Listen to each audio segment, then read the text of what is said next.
Bible పరిశుద్ధ గ్రంథం అంటారు. ఈ బైబిల్లో తప్పులెందుకున్నాయి? ఇలాంటప్పుడు ఈ గ్రంథాన్ని పరిశుద్ధ గ్రంథమని ఎందుకనాలి? ఇలా కొన్ని లక్షల మంది ఈ ప్రశ్న వేశారు.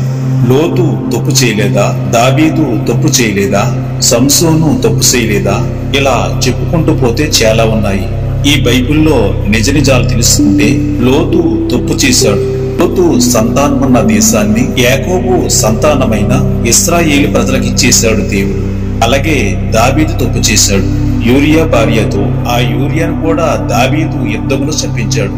దావీదు ఈ తప్పు చేసినందుకు దేవుని వద్దకొచ్చి పశ్చాత్తాపడిన దావీదు బ్రతికినంత కాలం దావీదు కుటుంబంలో సమాధానం లేదు. ఆ కుటుంబంలో దెబ్బలాటలు, కొట్టులాటలు. దేవుడు దావీదుకి మనశ్శాంతి లేకుండా చేశాడు. అలాగే సంసోను గురించి తెలుసుకుంటే, ఈ సంసోన్ని దేవుడు ఏర్పరుచుకుంటే, ఈ సంసోను దేవుణ్ణి వదిలేసి ఈ సంసోను ఒక స్త్రీతో ఉన్నాడని దేవుడు అది గమనించి ఆ సంసోన్ని వదిలేశాడు. అప్పుడు అతని శత్రువులు అతన్ని కొల్లి పీకి ఒక ఎద్దులా గానుకు తిప్పించారు. ఇలా చాలా మందిని తప్పులు చేశారు. దేవుడు వారిని కూడా క్షమించలేదు.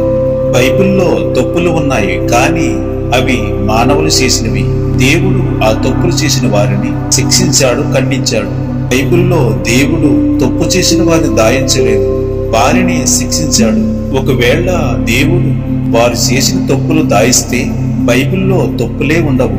కానీ దేవుడు తప్పుల్ని పరిహరించకపోతే నేను నీతిమంతుడను, నేను పరిశుద్ధుడను, పక్షపాతము లేనివాడను అని ఎలా చెప్పుకోగలడు? దీని పూర్తి వీడియో నా ఛానల్లో పెడతాను.